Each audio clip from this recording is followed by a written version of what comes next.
नमस्कार बच्चों। तो देखो एक बार फिर आपके सामने संभव ऑनलाइन क्लासेस के अंदर वापस हाजिर हुए हैं और हमारा जो चैप्टर था ह्यूमन सिस्टम, जिसके अंतर्गत हम शरीर के विभिन्न जो अंग हैं उसके बारे में जानकारी लेंगे, वो चल रहा था। कुछ बेसिक आइडिया जो है वो मैंने आपको बता दिया था और अब हम आगे बढ़ेंगे। आगे बढ़ने के साथ साथ हमारा जो आज पहला सिस्टम था पाचन तंत्र डाइजेस्ट सिस्टम, उसके बारे में जो मैंने मेनली जो चीज़ बताई थी वो बताई थी आहार नाल। ठीक है, एलिमेंट्री जो केनाल है वो आप पढ़ चुके हो और उस एलिमेंट्री केनाल को हम पाचन तंत्र कहते हैं और उस एलिमेंट्री केनाल या आहार नाल के अंदर विभिन्न प्रकार के जो अंग सम्मिलित हैं उन अंगों के बारे में हम आराम से जानकारी करेंगे। तो देखो कंटिन्यूसली हम एक बाय एक लेके जो अंग है हमारे जिसके अंतर्गत हम पाचन की जो क्रिया है वो संपन्न होती है, वो जो अंग है उसकी स्टडी करेंगे। और उन अंगों के अंदर जो पहला जो अंग है वो है हमारा माउथ। तो देखो हम आगे बढ़ते हैं। हम जो पढ़ रहे थे वो पढ़ रहे थे एलिमेंट्री केनाल। मैंने बताया था इंग्लिश टर्म लिखूंगा।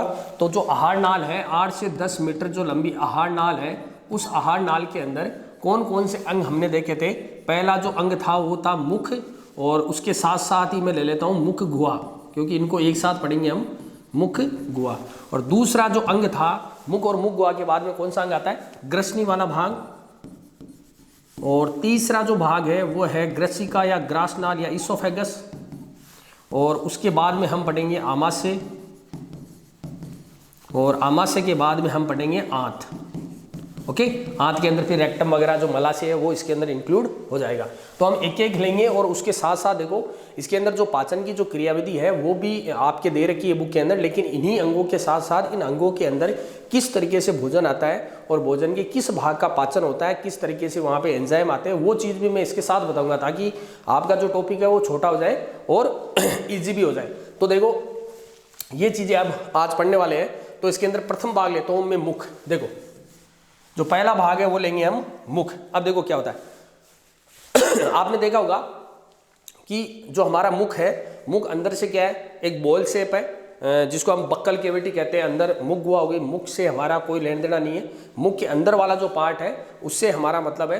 तो मुख के अंदर वाला जो भाग होता है वो होता है मुख गुहा, जिसको हम इंग्लिश में बक्कल कैविटी बोलते हैं। और इस भाग के अंदर दो तालु होते हैं। एक तो होता है कठोर तालु जो ऊपर की ओर होता है, और एक होता है नीचे जो कोमल तालु होता है। उसके अलावा मांसल आकृति की बनी हुई एक जीभ होती है जो क्या होती है कि अंदर की ओर ग्रसनी से, जो अंदर की ओर ग्रसनी से जुड़ी रहती है और पूरे बक्कल कैविटी में या मुख गुहा के अंदर गति करने के लिए स्वतंत्र होती है। ओके, तो अब आगे देखो ये हमारा जो पोर्शन है इसके अंदर किस तरीके से पाचन होता है और क्यों हम इसको पढ़ रहे हैं, क्योंकि जो सबसे पहले जो पाचन की जो प्रोसेस है वो यहीं से स्टार्ट होती है। जैसे हम प्रथम जो निवाला होता है, ग्रास होता है, खाना खाते हैं तो उस दौरान जो ग्रास है वो मुख के अंदर रखते हैं। तो मुख के अंदर रखने के बाद में क्या होता है कि उसके अंदर क्या होता है, पाचन की क्रिया प्रारंभ हो जाती है। उसको चबाया जाता है, उसको तोड़ा जाता है छोटे छोटे टुकड़ों में। ओके, उसके लिए आपको पता होगा दांत जो है वो काम में आते हैं। ओके, उसके बाद में क्या होता है कि हमारे मुख के अंदर कुछ लार ग्रंथियां होती है, या फिर हम ये कह सकते हैं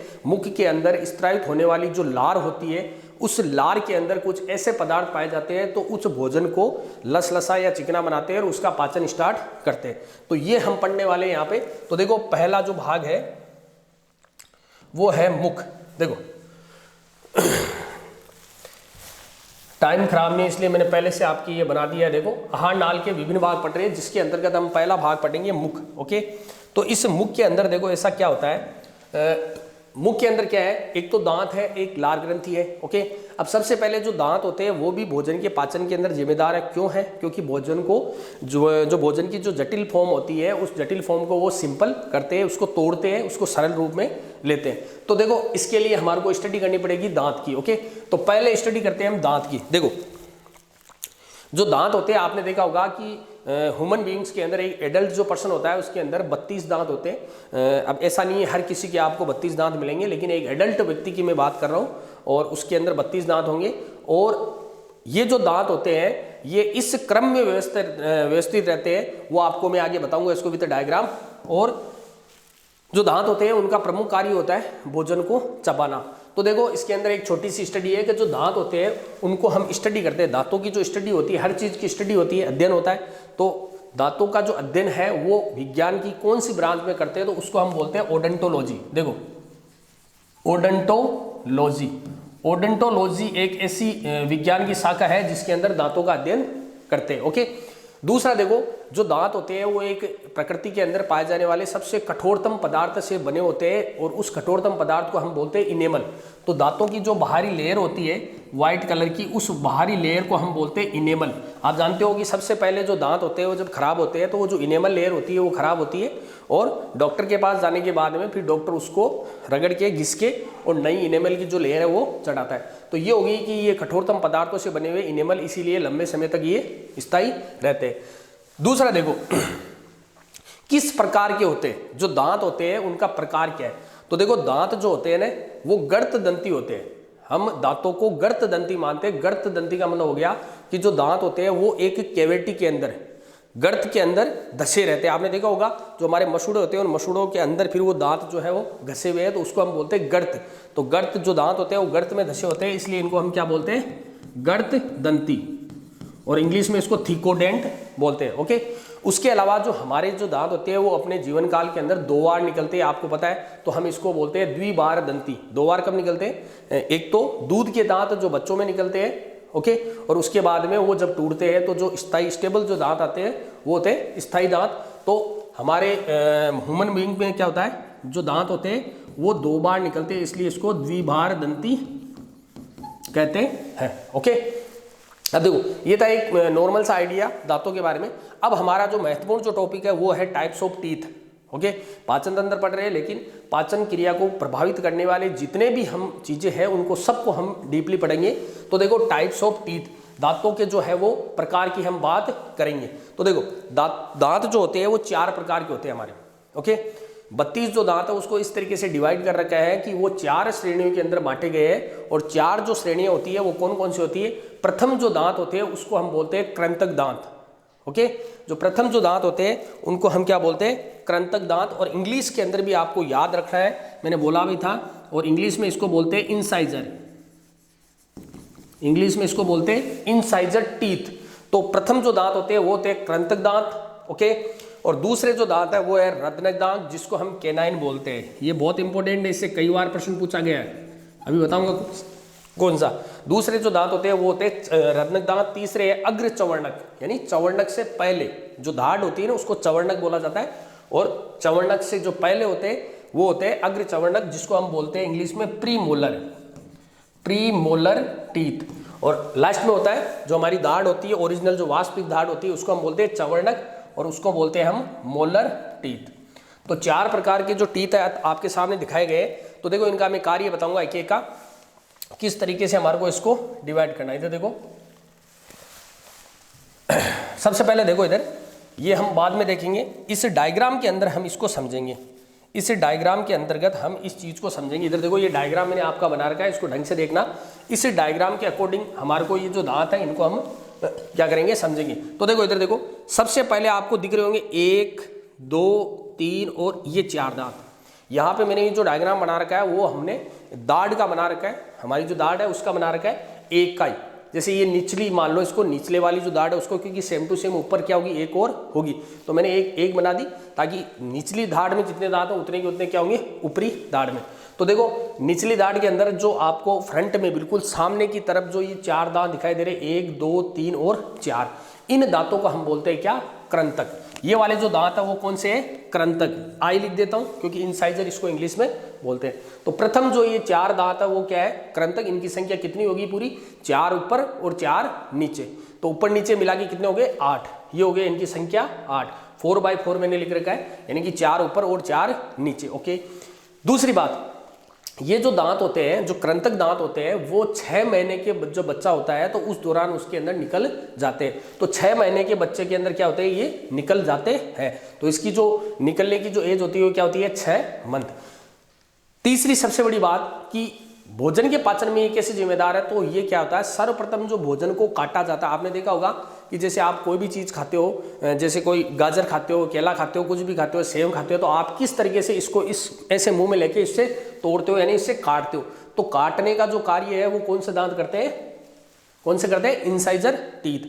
तो ये वाले जो दांत है उनका कार्य क्या है, काटने का कार्य। इसका मतलब समझ में आ गया कि काटना, इसका मतलब क्या, भोजन को काट रहा है। और इसी चीज को तो हम पाचन कहते हैं। पाचन में क्या होता है, भोजन को छोटे छोटे टुकड़ों में खंडित किया जाता है, फिर उसके बाद में उसका अवशोषण होता है। ये हो गया हमारा कृंतक दांत, इनकी जो संख्या है वो 8 होगी। अगले देखो रत्नक दांत, इधर देखो ये वाले, ये रहा 5वां और ये रहा 6वां।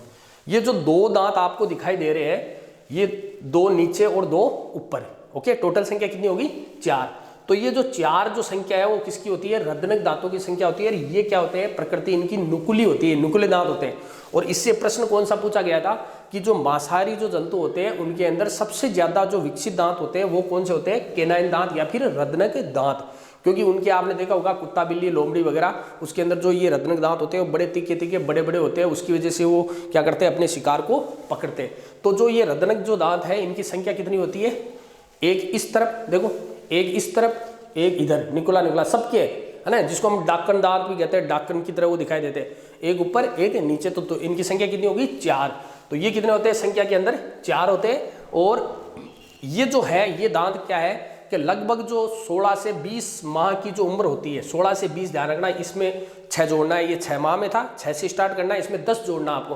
तो 10 जोड़ते कितना हो गया, 16। तो 16 से और 20 महीने की उम्र होती है किसी बच्चे की, क्योंकि ये बच्चे के अंदर ही होते हैं। तो उस दौरान क्या होता है, ये दांत निकलने लग जाते हैं। तो छोटे बच्चे के अंदर आपको ये देखने को मिलेंगे, जब वो बच्चा 1.5 साल तक हो जाता है तो उस दौरान ये रत्नक दांत उसके निकल जाते हैं। और इनका जो काम आप जानते हो क्या होगा कि शिकार को पकड़ने के लिए या उसको चीरने फाड़ने के लिए। तो शिकार को चीरने फाड़ने, इसका मतलब यहाँ पे फूडिंग की बात हो रही है, तो भोजन को चीरने फाड़ने का जो काम है वो कौन से दांत करते हैं, रत्नक दांत करते हैं। ओके, और इनकी आयु 16 से 20 माह की उम्र में ये निकल जाते हैं। अगला देखो, इधर देखो, ये देखो, ये 6 हो गए, ये देखो 7, 8, 9 और ये 10। ये देखो 2 ये दांत हो गए, ओके, और 2 इधर ये हो गए। इनको हम बोलते हैं प्रीमोलर दांत, अग्र चवर्णक दांत। ओके, ये क्या हो गए, केनाइन। इनको हम बोलते हैं जो 2 इधर 2 इधर, नीचे की तरफ 4 हो गए, ऊपर की तरफ 4 हो गए, तो 4 4 8। इनकी जो संख्या होती है, अग्र चवर्ण दांतों की जो संख्या होती है वो कितनी होती है, यहाँ पे मैंने मिस्टेक कर दी, यहाँ पे 2 और 2, 2 2 4 और 4 4 8। ओके, तो अग्र चवर्णक जो दांत है उनकी जो संख्या है वो कितनी होती है, 8 होती है। यहाँ पे मैं एक बार लिख देता हूँ वापिस से, इनकी जो संख्या होती है वो कितनी होती है, 8 होती है। ये देखो इनकी जो संख्या है वो कितनी है, 8 है। कितनी, 2 इधर हो गए, 2 इधर हो गए, और फिर 2 2 ऊपर हो गए, तो 2 2 कितने हो गए, 4 4 4 दूनी 8, तो 4/4। ये जो है अग्र चवर्णक जो दांत है उनकी संख्या कितनी होती है, 4। और ये किसका काम करते हैं, चबाने का काम करते हैं। आपको पता है कि जो हमारी दाढ़ होती है, वो दाढ़ की जो स्टार्टिंग होती है वो कहाँ से होती है, जो रत्नक दांत होते हैं उससे आगे की तरफ जो दांत होते हैं ना, वो क्या होते हैं, थोड़े मोटे मोटे होने लग जाते हैं, तो उनको हम बोलते हैं अग्र चवर्णक दांत। और इनका जो कार्य है वो क्या है, चबाने का। तो जो अग्र चवर्णक जो दांत होते हैं, जो 2 इधर 2 इधर और 2 ऊपर 2 इस साइड, तो ये हो गए, इनकी टोटल संख्या होगी 8। और ये जो है चबाने का काम करते हैं। और सबसे बड़ी बात, बच्चों के अंदर ये नहीं मिलते, आप लोग देखना, क्योंकि इनकी जो निकलने की जो आयु होती है वो होती है 10 से 12। जो 10 आपने इसमें जोड़ा ना, उसको वर्ष बना के लिख देना यहाँ पे, 10 से 12 वर्ष की आयु के अंदर ये निकलते हैं। इसका मतलब क्या है, छोटे बच्चों के अंदर ये जो दांत होते हैं वो नहीं पाए जाते। तो इन दांतों का काम क्या होता है, चबाने का कार्य। और इनकी संख्या जो है वो कितनी है, 8। यहाँ कन्फ्यूज मत होना, जिस प्रकार से यहाँ पे लिखा गया था वहाँ कन्फ्यूजन था, तो उसी प्रकार से कन्फ्यूज मत होना। इनकी संख्या कितनी होती है, लेफ्ट राइट 2 2, ऊपर भी लेफ्ट राइट 2 2। ओके, आगे देखो, अगले जो दांत है वो इधर देखो, ये देखो कितने हो गए, 9 10 हो गए, 11 12 और 13, 14 15 और ये 16। ये देखो 3 लेफ्ट में 3 राइट में, ठीक है। तो नीचे की तरफ कितने हो गए, 6, और ऊपर की तरफ भी 6, 6 6 12। तो इनकी जो संख्या है वो कितनी होती है, 12 होती है, 6/6 में। तो ये जो दांत होते हैं ये होते हैं कौन से दांत, ये दांत होते हैं चवर्णक या फिर मोलर टीथ। हमारी जो वास्तविक जो दाढ़ होती है ना, उसकी मैं बात कर रहा हूँ। और इनका भी कार्य क्या होगा, आप जानते हो, इनका कार्य भी क्या होगा, चबाने का कार्य होगा। ये भी क्या होंगे, भोजन को चबाने का कार्य करेंगे। लेकिन सबसे बड़ी बात क्या होती है कि इसके अंदर जो तीसरा, जो अंतिम वाला जो टीथ होता है, तीसरा मोलर जो दांत होता है, वो बच्चों के अंदर नहीं पाया जाता। बच्चों के अंदर क्या होता है, वो अल्प विकसित होता है, धीरे धीरे एडल्ट स्टेज में ये आता है, क्योंकि ये जो दांत होते हैं 10 से 12 महीने की उम्र के अंदर बन जाते हैं। क्योंकि आपने देखा होगा बच्चा है किसी चीज़ को या कोई भी चीज़ खाने लग जाता है, उसको चबाने भी लग जाता है, तो इसका मतलब क्या हुआ कि बच्चों के अंदर ये लगभग 10 से 12 माह की आयु के अंदर ये निकल जाते हैं। लेकिन बच्चों के अंदर तीसरा जो चवर्णक दांत होता है वो नहीं होता है, और ये जो थर्ड चवर्णक जो दांत होता है इसको हम विजडम टीथ भी बोलते हैं। विजडम दांत, बुद्धि वाला ना, अक्ल बुद्धि वाला दांत, विजडम टीथ। इसीलिए तो छोटे बच्चों के अंदर बुद्धि विकसित नहीं हो पाती है। अरे इसको अक्लदाढ़ बोलते हैं, अक्लदाढ़ विजडम टीथ।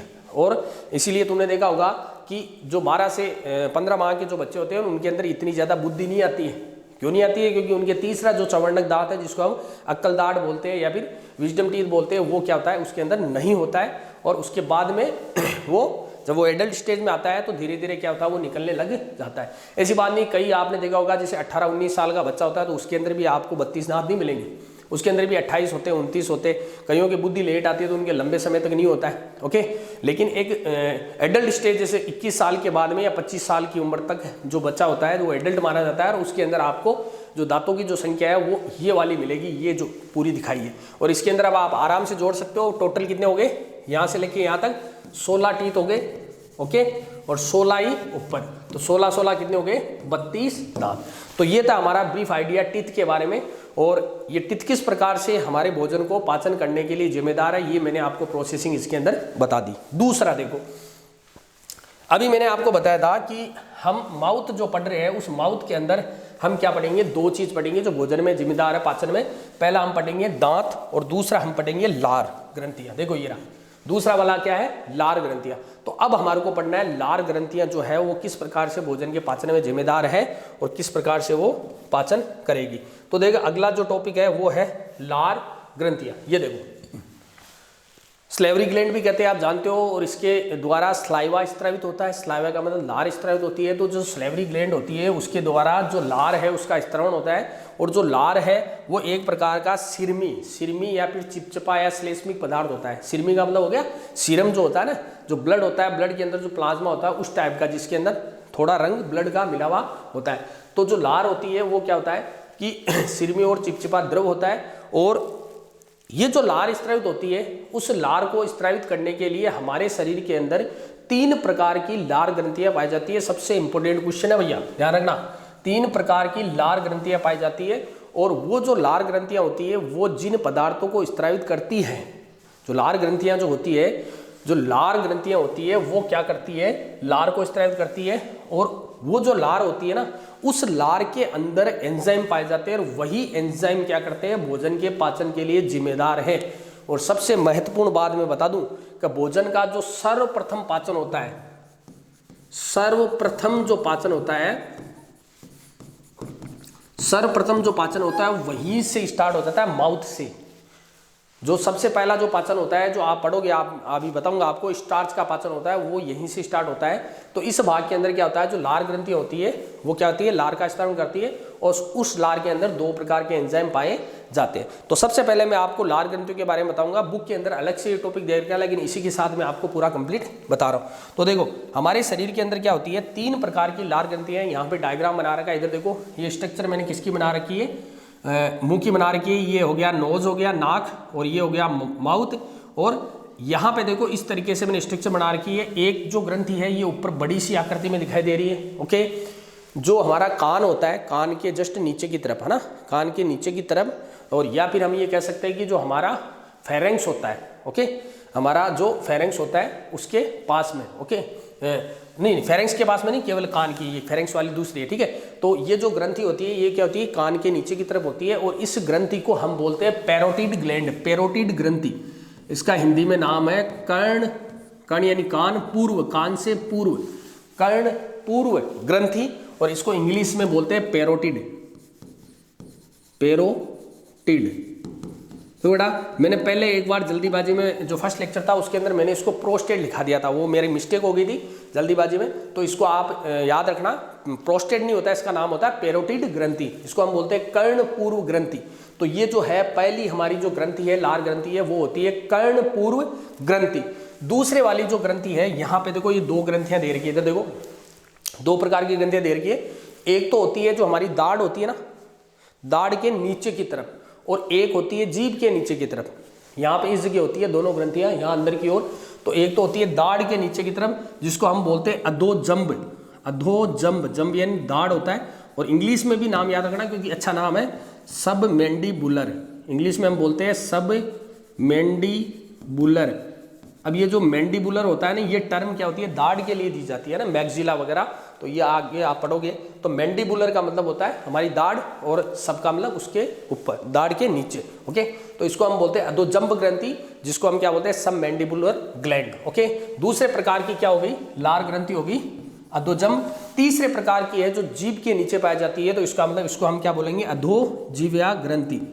तीसरे प्रकार की जो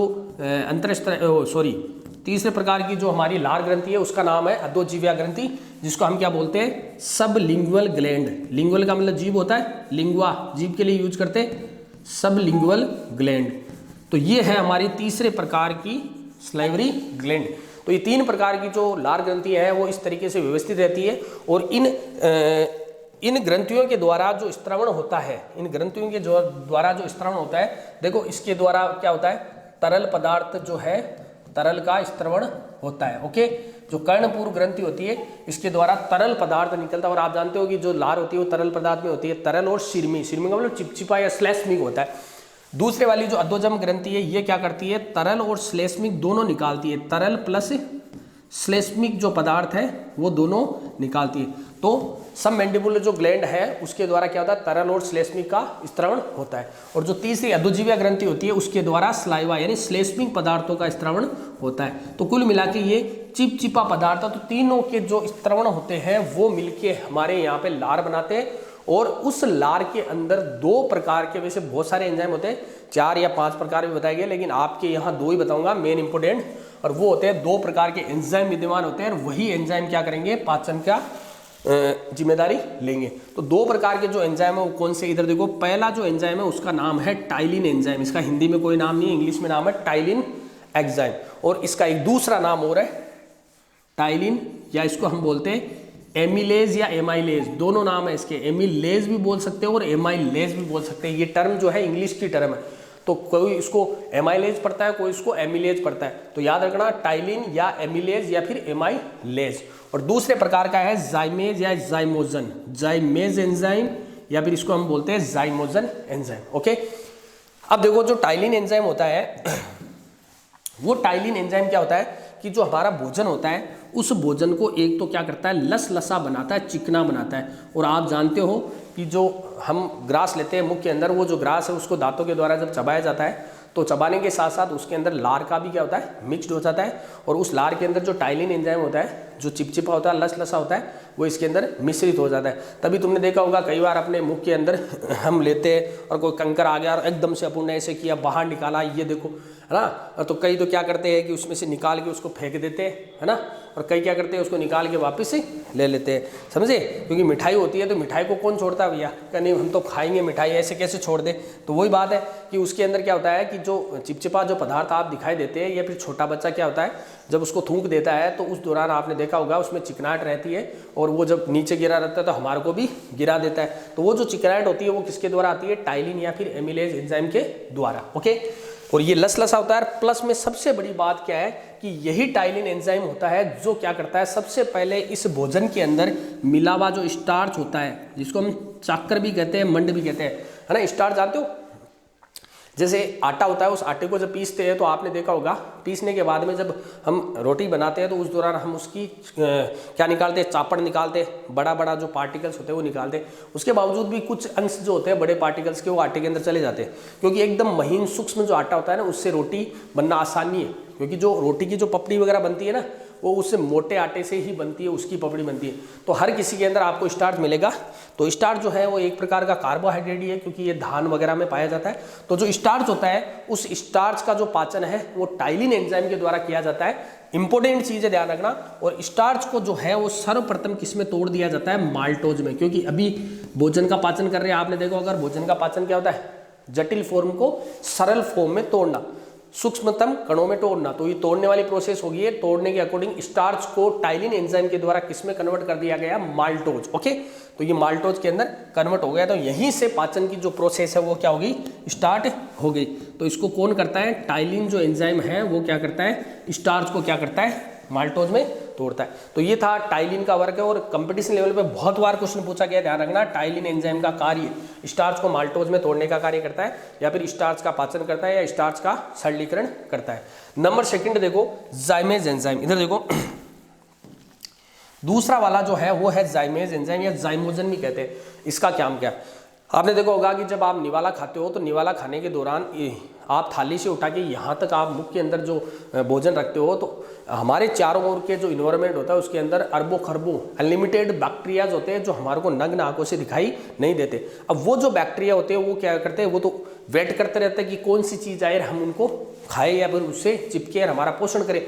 तो बहुत सारे जो बैक्टीरियाज जो होते हैं जो हमारे को दिखाई भी नहीं देते, वो बैक्टीरियाज उस ग्रास के लग जाते हैं, हम उसको मुख में रखते हैं तो बहुत सारे बैक्टीरियाज मुख के अंदर चले जाते हैं। यदि मान लो उन इतने बैक्टीरियाज में एक भी अगर बैक्टीरियाज वगैरह अगर हार्मफुल तो सभी होते, अगर एक भी अंदर की ओर चला जाए और हमारी बॉडी के जो ब्लड है उसके अंदर चला जाए तो हमारे को बहुत ज़्यादा हार्मफुल हो सकता है। तो वो जो बैक्टीरियाज होते हैं उन बैक्टीरियाज को मारने का जो कार्य करता है वो कौन करता है, जाइमेज एंजाइम करता है। तो टोटल जो बैक्टीरियाज होता है जीवाणु को मारने का काम, तो जाइमेज जो एंजाइम है वो क्या करता है, उन जीवाणुओं को मारने का कार्य करता है। तो ये था हमारी जो लार ग्रंथि है, और लार के द्वारा स्त्रावित होने वाले जो एंजाइम जो सबसे पहले किसका, स्टार्च का पाचन स्टार्ट कर देते हैं। ओके, तो ये था हमारा माउथ वाला पार्ट जो है वो कंप्लीट हो चुका है। तो आप समझ गए होंगे कि जो माउथ है वो भी किस तरीके से भोजन में जिम्मेदार है पाचन में, क्योंकि वो तोड़ता है, तोड़ने के बाद में फिर किसी एक पदार्थ को तोड़ के फिर कन्वर्ट करता है किसी दूसरे पदार्थ में। ओके, फिर आगे ये प्रोसेस चलती रहती है। तो ये था हमारा माउथ वाला पार्ट। अब आगे देखो दूसरा, आगे चलेंगे, ये देखो दूसरा वाला जो ऑर्गन है, हम सेकंड ऑर्गन की बात करेंगे, और सेकंड जो ऑर्गन होता है वो कौन सा होता है, ग्रसनी वाला भाग, जिसको हम क्या बोलते हैं, फेरेंक्स। तो अब हम पढ़ेंगे ग्रसनी। ओके, PHRYNX, फेरेंक्स, इसको हम क्या बोलते हैं, फेरेंक्स। ओके, देखो क्या होता है कि हमारा जो मुख होता है, हमारा जो मुख है वो कहाँ खत्म हो जाता है, आपने मुंह फाड़ के देखा होगा अंदर की तरफ इस तरीके से एक जो जीभ है, जीभ का अंतिम वाला जो भाग होता है उसमें इस तरीके से आपको एक दिखाई देती है लेयर, यहाँ पे थोड़ा उभरा हुआ इस तरीके से, है ना, इस तरीके से आपको दिखाई देती है यहाँ पे। तो ये होता है हमारा जो मुख होता है वो अंत में खत्म होता है ग्रसनी वाले भाग में। इधर देखो जो हमारा माउथ है ये हो गई यहाँ पे बक्कल कैविटी, इसको मैं क्या बोल दूंगा, बक्कल कैविटी, यानी मुख गुहा। और जो मुख गुहा है वो यहाँ पे खत्म हो रही है, इस तरीके से खत्म होने के बाद में ये प्रवेश किसमें कर रही है, ग्रसनी वाले भाग में। तो ग्रसनी की स्टार्टिंग यहीं से हो जाती है जहाँ पे हमारा माउथ खत्म हो जाता है, ठीक है। और जो ग्रसनी होती है उसके प्रथम भाग के अंदर कहाँ क्या जुड़ा रहता है, जीभ का अंतिम भाग। ओके, तो देखो ये ग्रसनी की स्टार्टिंग यहाँ से हो गई, ये हमारा नाक हो गया, ये नाक भी आपने देखा होगा यहाँ आके ग्रसनी के अंदर ही खुलता है। तभी आपने देखा होगा कि जो हमारी कंठ होते हैं, कंठों के अंदर जब हम दवाई डालते हैं नाक से तो वो कंठ के अंदर फील होता है। इसका मतलब क्या है, आगे क्या है, मामला एक में हो जाता है, रास्ते दो है लेकिन उनको कहाँ निकलना है, एक ही जगह निकलना। ओके, तो देखो ये वाला जो भाग है ये आ रहा है नाक वाला जो भाग है, और ये वाला मुख वाला भाग है यहाँ से। अब यहाँ से क्या होता है, ये यहाँ से जो हमारी ये दिखा रखी है आपको, ये पूरा ग्रसनी वाला भाग दिखाई दे रहा है। तो जो ग्रसनी है वो पर्टिकुलर एक ऑर्गन नहीं होता है, ठीक है। लंबाई नॉर्मली उसकी 30 सेंटीमीटर होती है, ज़्यादा बड़ा नहीं होता है। लेकिन ये एक सिंपल ऑर्गन नहीं होता है कि एक पर्टिकुलर ऑर्गन हो, जैसे माउथ की तरह हो या इसोफेगस जो हमारा पेट होता है उधर होता है उसकी तरह, ऐसा नहीं है। जो ग्रसनी होती है वो 3 भागों से मिलकर बनी होती है। देखो यहाँ पे मैं बताऊँ 3 भाग कौन से, इधर देखो ये जो नाक वाला जो भाग है यहाँ से आके यहाँ इस जगह मिश्रित हुआ, तो ये भी ग्रसनी के अंदर भी तो खुला, जो नाक वाली गुहा है वो ग्रसनी के अंदर खुली। तो ये वाला जो भाग होता है, ये वाला जैसे ये यहाँ से हो गया ग्रसनी की स्टार्टिंग, तो ये नाक वाली ग्रसनी होगी, ठीक है, क्योंकि नाक भी ग्रसनी में खुल रहा है, तो इसको हम बोलते हैं नासा ग्रसनी। इधर देखो ये होती है नासा ग्रसनी। ओके, इंग्लिश में हम इसको बोलते हैं नेजोफेरेंक्स। ओके, ये हो गई नाक वाला भाग, नासा ग्रसनी। इधर देखो यहाँ पे इस जगह देखो ये मुख जो खुल रहा है यहाँ पे इस जगह, तो ये वाला जो भाग है ये कहलाता है मुख ग्रसनी, क्योंकि मुख खुल रहा है तो ये भी मुख भी तो ग्रसनी में खुल रहा है, तो मुख ग्रसनी, मुख मिलके भी क्या बनाता है, ग्रसनी। तो इसको हम बोलते हैं ओरोफेरेंजियल। ओरोफेरेंक्स। ओके, तो पहला तो हो गया नासाग्रसनी नेजोफेरेंक्स, दूसरा हो गया मुखग्रसनी ओरोफेरेंक्स। ओके, तीसरा वाला देखो, मुख वगैरह सब मिल गए, मिलने के बाद में देखो नाक भी मिल गया, मुख मिल गया। अब आपने देखो आगे आता हमारे कंठ आते हैं, है ना। कंठ जो आते हैं ना वो होते हैं जो जहाँ पे नाक और मुख दोनों मिल गए, फिर दोनों मिलने के बाद में एक जो मार्ग बनता है वो कहाँ बनता है, मार्ग जो ग्रसनी के अंदर ही खुलेगा, यानी ग्रसनी बनाएगा। तो अंतिम जो भाग होता है, जैसे इस भाग को मैं बोल देता हूँ, इस भाग को ये वाला, ओके, ये वाला जो भाग है इसको मैं बोल देता हूँ कंठ ग्रसनी। ओके, ये जो कंठ ग्रसनी होती है ना, ये कंठ ग्रसनी जो होती है ना, इसको हम लैरिंजियोफेरेंक्स भी बोलते हैं, लैरिंजियोफेरेंक्स। ठीक है, अब देखो इसको लैरिंजियोफेरेंक्स को बोलते हैं। लैरिंजियो, लैरिंक्स का वर्ड है ये, लैरिंक्स से निकल गया है। लैरिंक्स का मतलब होता है स्वर यंत्र, क्योंकि आपने देखा होगा जो ग्रसनी होती है ना वो फिर बाद में दो भागों में खुलती है, यानी कि तीन प्रकार की जो चीजें है ना वो मिलके ग्रसनी बना रही है कुल मिला के। अंतिम भाग जिसको हम कहते हैं नाक का और कंठ का और उसका मुख का, तो वो ग्रसनी बना रही है। अब जो ग्रसनी होती है ना वो ग्रसनी एक मिड पॉइंट होता है और वहां से फिर दो रास्ते निकलेंगे आपके, फिर वापस जो दो रास्ते जो निकलते हैं ना, वो एक रास्ता तो होता है जो कहाँ खुलता है, हमारी श्वास नलिका में खुलता है, पृष्ठ भाग की तरफ, आगे की तरफ। जैसे इधर हम देखें तो हमारा जो फ्रंट भाग है, फ्रंट भाग में हमारे फेफड़े वगैरह होते हैं, तो इसका मतलब क्या है, श्वास नलिका होती है। और अंदर की तरफ, पीछे की तरफ, श्वास नलिका के पीछे की तरफ एक और नलिका होती है जिसको हम बोलते हैं भोजन नलिका। मैं उसी की बात कर रहा हूँ, ग्रसिका या ग्रासनाल की बात कर रहा हूँ। तो जो हमारी जो फेरेंक्स होती है, ग्रसनी होती है, वो फिर बाद में दो भाग में, देखो ये यहाँ से यहाँ तक होगी ग्रसनी, अब दो भागों में बट गई, एक भाग और ये दो भाग दिख गया आपको। तो ये जो दो भाग आपको दिख रहे हैं ना, इस भाग में ये वाला जो भाग है इसको तो मैंने बोल दिया क्या, इसोफेगस, है ना, इसोफेगस। और ये वाला जो भाग है, सॉरी ये वाला पीछे वाला होता है ना, तो ये तो हो गया इसोफेगस में खुल गया मान लो। और ये वाला जो भाग है ये इधर आगे की तरफ, वो क्या हो गया, श्वास नलिका, जिसको मैं यहाँ पे लैरिंक्स, ट्रेकिया कहते हैं वैसे उसको, श्वास नली को ट्रेकिया कहते हैं। ओके, लेकिन ट्रेकिया के ऊपर एक स्वर यंत्र होता है जिसको हम बोलते हैं लैरिंक्स। स्वर यंत्र जो होता है उसको हम क्या बोलते हैं, लैरिंक्स। जो लैरिंक्स होता है उसके जस्ट ऊपर की तरफ या उसके पास में होता है कौन सी, ये कंठ ग्रसनी, तो लैरिंक्स के जस्ट ऊपर की तरफ होती है, इसलिए इसको लैरिंजियोफेरेंक्स भी बोलते हैं। ओके, तो अब देखो ये होगी कंठ ग्रसनी। और अब ये वाला यहाँ पे एक देखो इस तरीके का एक पल्ला दिखाई दे रहा है आपको, है ना, ये पल्ला, तो जब ये बंद होता है तो ये यहाँ तक कवर कर सकता है। तो ये पल्ला जो है वो आपको मैं ग्रसिका के अंदर पढ़ाऊंगा इसको।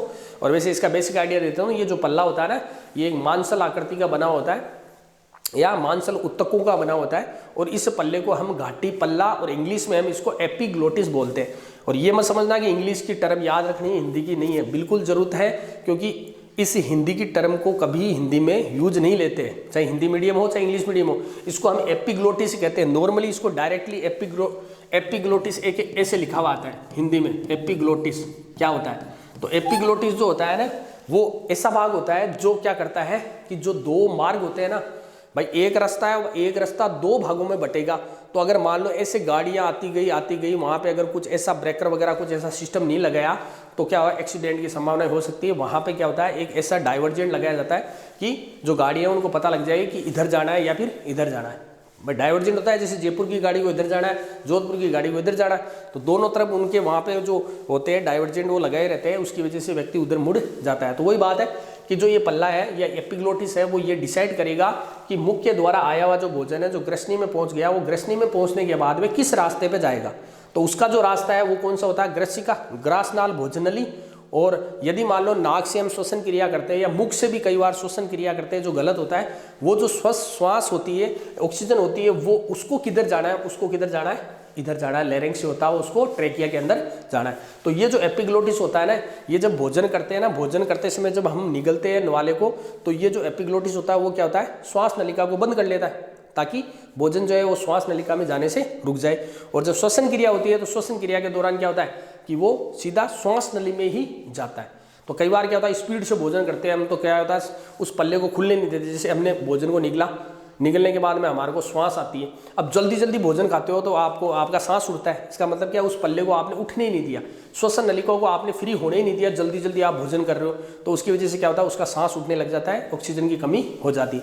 तो ये वाला जो भाग है वो क्या कहलाता है, एपिग्लोटिस, जो आपको ग्रसिका के अंदर भी बताया जाएगा। अब देखो सबसे बड़ी बात, का जो ग्रसनी होता है भोजन आहारनाल का भाग होता है, मैंने समझा दिया आपको, लेकिन इस भाग में भोजन का कोई पाचन नहीं होता है। सबसे बड़ी बात इसके अंदर, इस भाग के अंदर भोजन का कोई पाचन नहीं होता है। ओके, ये केवल एक ऐसा एक्सेसरी ऑर्गन होते हैं जो उस भोजन को आगे की तरफ धकेलेंगे।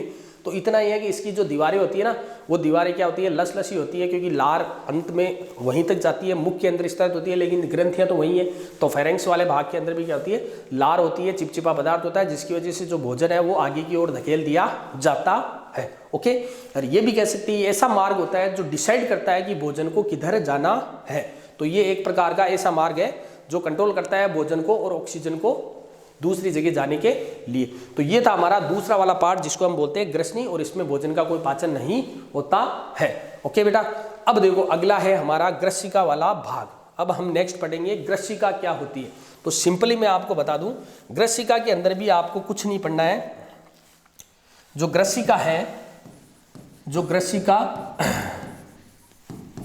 तीसरा वाला जो ऑर्गन है, तीसरा अंग है ग्रसिका, जिसको हम ग्रास नाल भी बोलते हैं, ग्रास नाल, और इसको इसोफेगस इंग्लिश में बोलते हैं, इसोफेगस। ओके ओके, देखो कुछ नहीं होता है, मैं छोटा सा एक डायग्राम बना देता हूँ कि जो ये अपनी जो ग्रसनी है, ग्रसनी फिर बाद में खुलती है इसमें इसोफेगस में, और ये इसोफेगस जो है या ग्रास नाल है वो फिर अंत में इस तरीके से आपने देखा होगा स्टोमक के अंदर खुलती है। तो ये वाली जो ऑर्गन है, ये संरचना है, इसको हम क्या बोलते हैं, ग्रसिका। और एक ऐसी लंबी ट्यूब जिसका लगभग 30 सेंटीमीटर तक होता है इसका भी लंबाई, और इस भाग के अंदर भी भोजन का कोई पाचन नहीं होता है, भोजन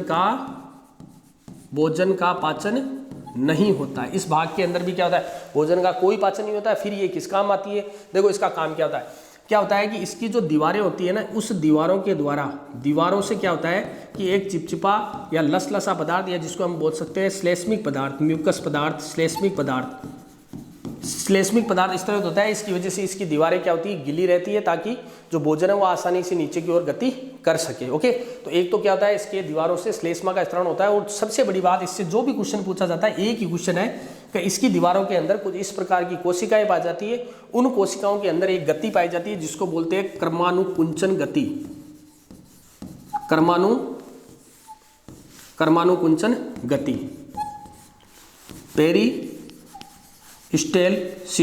पेरिस्टेल्सिस मूवमेंट भी बोला जाता है इसको इंग्लिश के अंदर।